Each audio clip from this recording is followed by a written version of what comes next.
Friends जल्दी से question की रीडिंग लीजिए कि यहाँ पे क्या लिखा हुआ है और उसको समझिए, उसके बाद ही हम सोल्व करना स्टार्ट करेंगे, क्योंकि जो मेरा कंप्लीट फोकस रहता है कि स्टेटमेंट को अच्छे से समझना, उसके बाद ही हम सोल्व करने पे जाएंगे। ठीक है, तो यहाँ पे क्वेश्चन में गिवन है हमारे पास let m and n be two positive integers, m and n are two positive integers such that, तो यहाँ पे एक कंडीशन गिवन है हमारे पास m plus n plus M N is equals to 118, then the value of m plus n, ये हमसे पूछ रहा है और ऑप्शंस में बता रहा है कि ये वैल्यू हम यूनिकली डिटरमाइन नहीं कर सकते, मीन्स इसकी बहुत सारी वैल्यू आ रही हैं अलग अलग, या फिर इनका सम m और n का 18, 20 या 22, 4 ऑप्शन है हमारे पास। तो क्वेश्चन में कुछ नहीं गिवन है ज़्यादा, हमें सिर्फ हमारे पास m and n are two positive integer, तो ध्यान में रखना ये क्या है, पॉजिटिव इंटीजर्स। और लास्ट वीडियो में मैंने बताया था पॉजिटिव इंटीजर्स में जीरो इंक्लूड नहीं करते, सिर्फ पॉजिटिव वाले।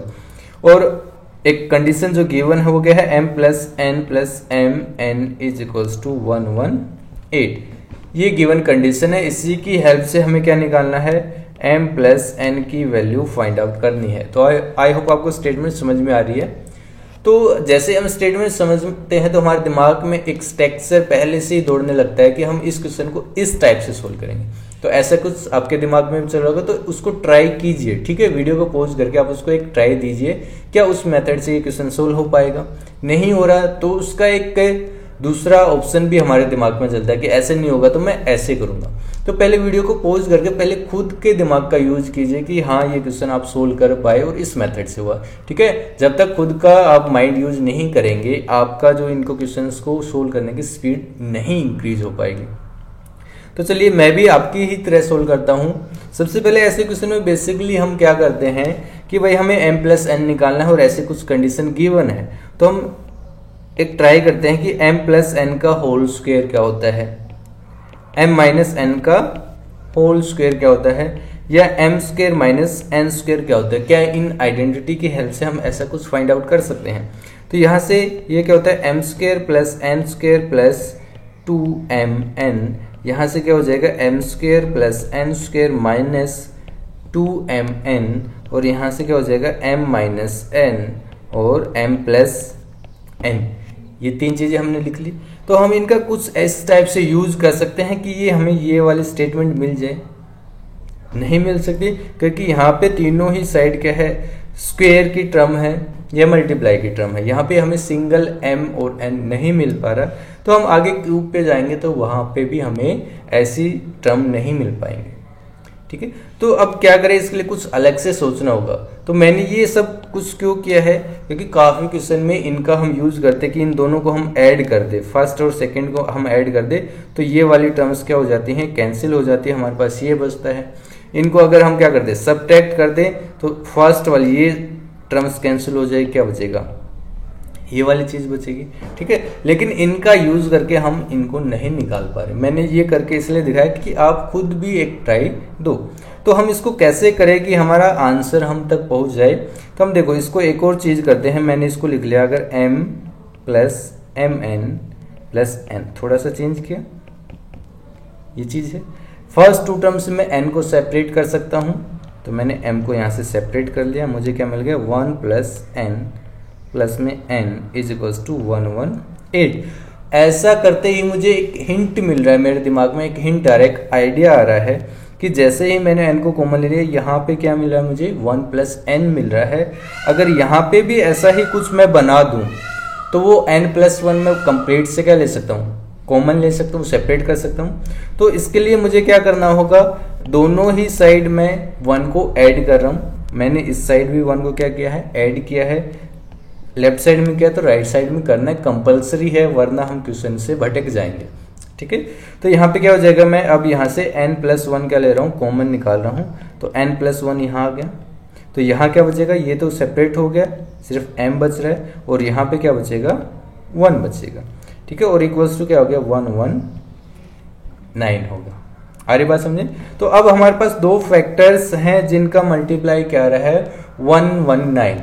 तो हमें करना क्या है, 119 के भी हम फैक्टर्स बनाएंगे। ठीक है, फिर देखेंगे क्या इसके एग्जैक्टली कोई दो ही फैक्टर बन पा रहे यूनिक। ठीक है। तो मैंने क्या किया है, 119 के फैक्टर बनाने स्टार्ट किए। तो क्या बनेंगे, आप ट्राई करना। पहले सबसे छोटे 2 से 3 से डिवाइड करना, 4 से 5 से डिवाइड करके ऐसे ट्राई करना कि ये सबसे पहले किससे डिवाइड होगा, और यहाँ पे काम आएगा हमारा डिविजिबिलिटी रूल। ठीक है, तो ये सबसे पहले 7 से डिवाइड होगा। तो मैं अगर इसको 7 से डिवाइड कर रहा हूँ तो ये कहाँ पे जाएगा, 17। ठीक है, 17 7 जा क्या होता है, 119 होता है। मल्टीप्लाई करके देख सकते, 7 7 49 और 4 बचा हमारे पास, और 7 1 जा 7 4 11। ठीक है, ये सही लिखा है मैंने। ठीक है, तो मैं इस चीज को क्या लिख सकता हूँ, 7 इंटू 17, या ऐसे लिख सकता हूँ 17 इंटू 7, और लेफ्ट साइड में हमारा क्या है, n+1 और m+1। ठीक है, तो यहाँ पे राइट साइड में हमें देखना होगा ये क्या है, प्राइम फैक्टराइजेशन है। इससे छोटा और कोई फैक्टराइजेशन नहीं हो सकता, और दोनों ही नंबर क्या है, प्राइम है, 7 और 17।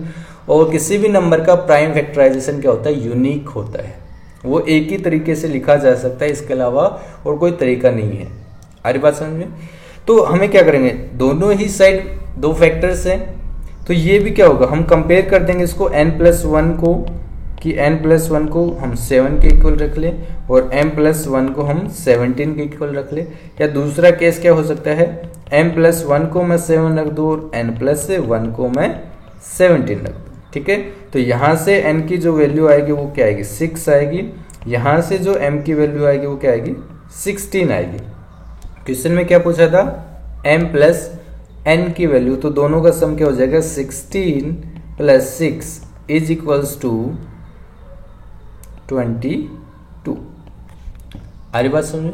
ठीक है, और यहां से निकालोगे तो भी m की वैल्यू 6, n की वैल्यू 16, सम तो तब भी क्या आना है, 22 हमारा सम आना है दोनों ही नंबर्स का। तो यहाँ पे ऑप्शन क्या हो जाएगा, 4th क्या हो जाएगा, करेक्ट हो जाएगा।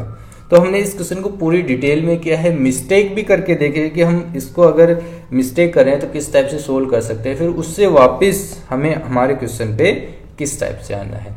और यहाँ पे ये हमें कैसे पता चला कि 1 कैसे ऐड करना है, तो हमने एक बार क्या किया है, m को कॉमन लिया है, या फिर आप क्या कर सकते हो, यहाँ से n को सेपरेट कर सकते हो, फिर ऐड करोगे तो m+1 वहां से कॉमन आ जाएगा। तो ये ही एक तरीका था इस क्वेश्चन को सोल्व करने का। तो आप एक बार स्टार्टिंग करोगे तो क्वेश्चन अपने आप सोल्व हो जाएंगे, बहुत ही इजी क्वेश्चन होते हैं। बस यहाँ पे जरूरत है उस 2 नंबर के लिए कि आप क्वेश्चन को क्या करें, स्टार्ट करें, तो आप फाइनल आंसर तक पहुंच जाओगे। अपना आपके अंदर इतना दिमाग जरूर है। फ्रेंड्स, क्वेश्चन आपकी स्क्रीन पे लिखा हुआ है, तो जल्दी से इसकी रीडिंग लीजिए, फिर हम क्वेश्चन स्टार्ट करेंगे। तो यहाँ पे गिवन है, चूज द 4 डिजिट नंबर। तो हमें क्या करना है, 4 डिजिट का कोई एक नंबर लेना है। देन इसने क्या बोला, in which the product of the first and 4 digit is 40। कि तो चलिए हम ऐड कर लेते हैं। सबसे पहले क्वेश्चन की रीडिंग लेते लेते हम उनका बेसिक स्ट्रक्चर लिख लेते हैं कि क्वेश्चन में क्या गिवन है। तो ये बहुत ज़्यादा हेल्पफुल होता है कि क्वेश्चन की स्टेटमेंट को अपने वर्ड्स में एक साथ लिखना है, कि बार बार हमें उसको रीड करना ना पड़े। तो यहाँ पे जैसे ही मैं पढ़ता जा रहा हूँ, साथ के साथ इसको क्या लिखता जाऊंगा, यहाँ पे नोट करेंगे। तो 4 डिजिट नंबर है, तो हमने ऐड कर लिया ABCD इज 4 डिजिट नंबर। जहाँ पे हमारे पास क्या है, ये क्या है, यूनिट डिजिट है, ये क्या है, 10th डिजिट है, ये 100 डिजिट है, और ये क्या है, 1000 डिजिट है। ये सब आपको पता है। तो ये 4 डिजिट नंबर है हमारे पास। देन इसने क्या बोला था कि इस नंबर की जो फर्स्ट एंड 4th डिजिट है, मींस फर्स्ट और 4th क्या है, A एंड D, इनका जो मल्टीप्लाई है वो क्या है, 40 है। And the product of the middle digits, जो बीच में लिखे हुए हैं ये 2 नंबर्स, मींस BC की जो प्रोडक्ट है वो क्या होगी, 28 होगी। देन बोला इसने the 1000 digit is as much less than the unit digit. Means हमें क्या देखना है, जो 1000 डिजिट होगी, मीन्स जो 4th डिजिट होगी लेफ्ट साइड से, is as much less than the unit digit, वो क्या होगी। पहली बात तो यहाँ समझने वाली है, 1000 डिजिट यूनिट डिजिट से लेस होगी, छोटी होगी। और कितनी होगी उसने यहाँ बताया, as much less as the 100 digit is less than the 10 digit, और वो उतनी ही छोटी होगी जितनी की 100 डिजिट 10 डिजिट से क्या है, छोटी है। तो बेसिकली समझने वाली बात यहाँ पे क्या है, इसने बोला था जो 1000 डिजिट है A, वो क्या है, लेस देन है किससे, D से। एंड जो 100 डिजिट है बी वो लेस देन है 10 डिजिट मीन्स सी से। ये चीज यहाँ पे गिवन है। और उसने क्या बताया था कि जितना ए डी से छोटा है उतना ही बी किससे छोटा है, सी से छोटा है। तो हमें यहाँ से ऑप्शन में देखना है। इसने स्टार्टिंग में बोल दिया चूज द 4 डिजिट नंबर, तो हम ऑप्शन से इसको ट्राई कर लेंगे, यहाँ से इसको सोल्व करेंगे तो टाइम वेस्ट होगा। तो हम ऑप्शन में देख लेते हैं कि हमारे पास दो कंडीशंस है। पहली कंडीशन ये है कि उन डिजिट्स का प्रोडक्ट कुछ इस टाइप से होना चाहिए। सेकंड हमारे पास डिजिट कंडीशन ये है कि वो ए लेस होगा डी से और कितना लेस होगा, जितना बी सी से लेस है। तो जो फर्स्ट वाली जो कंडीशन है यहाँ पे 5 है 1000 डिजिट पे, जो कि यूनिट डिजिट से क्या है, लेस है। आ रही बात समझे। और पे बीच में मिडल वाला जो 100 डिजिट है वो 10 डिजिट से क्या है, लेस है। और यहाँ पे 1000 और यूनिट डिजिट का डिफरेंस कितना है, 3 का है। और 100 और 10 का भी डिफरेंस क्या है, 3 का है। फिर ये दोनों कंडीशन हमने देख ली कि दोनों का डिफरेंस क्या है, 3 है। और इसके अकॉर्डिंग ही जो 1000 डिजिट है वो लेस है एंड 100 डिजिट भी लेस है, किन से, रिस्पेक्टिव यूनिट एंड 10 डिजिट से। फिर प्रोडक्ट की बात करते हैं कि फर्स्ट और फोर्थ डिजिट मीन्स ए और डी का जो प्रोडक्ट है वो क्या 40 मीन्स 5 × 8 40 सही है। देन हमें चेक करना है B and C means 4 × 7 is equals to 28, ये भी सही है। तो जो फर्स्ट ऑप्शन है ये हमारी दोनों कंडीशन को फुलफिल कर रहा है कि यहाँ पे दोनों कंडीशन फुलफिल होगी। तो जो फर्स्ट ऑप्शन है वो क्या है, करेक्ट है। तो चलिए ये तो बाय चांस हो गया कि पहला ही ऑप्शन हमारा सही हो गया। तो हम नेक्स्ट वाले ऑप्शन भी देख लेते हैं कि उनको हम डिस्कार्ड कैसे करेंगे। तो जैसे सेकेंड ऑप्शन पे आते हैं, तो जो 1000 डिजिट है, ठीक है, वो लेस है यूनिट डिजिट से, बिल्कुल सही बात है, ये होना भी चाहिए था। देन इसने बोला था हमारे पास जो 100 डिजिट है वो लेस होगी किससे, 10 डिजिट से। तो यहाँ पे उल्टा हो रहा है, 100 डिजिट 10 डिजिट से लेस नहीं है, तो ये ऑप्शन नहीं हो सकता। इससे ज्यादा हम चेक नहीं करेंगे आगे मल्टीप्लाई वगैरह। नेक्स्ट यहाँ पे थर्ड ऑप्शन पे आते हैं। यहाँ पे जो 1000 डिजिट है वो यूनिट डिजिट से लेस नहीं है, ज्यादा है, तो ये बिल्कुल स्टार्टिंग में ही रिजेक्ट हो गया। नेक्स्ट ऑप्शन में आएगी, यहाँ पे भी सेम चीज है, जो 1000 डिजिट है वो यूनिट डिजिट से बड़ी है। तो यहाँ पे जो ऑप्शन कहता है फर्स्ट वो था करेक्ट। तो ऐसे हमें यहाँ से इसको सिलेक्ट करना था। तो इसको हम इतना जल्दी कैसे कर पाए, क्योंकि हमने जो गिवन कंडीशंस थी उनको यहाँ पे लिखा है पहले अपने वर्ड्स में, फिर उनको चेक किया है। तो आई होप आपको ये क्वेश्चन समझ में आ गया होगा। तो प्लीज इस वीडियो को लाइक कीजिए, अपने दोस्तों के साथ शेयर कीजिए, और आप चैनल पे पहली बार आए तो इसको सब्सक्राइब भी कीजिए। Thank you.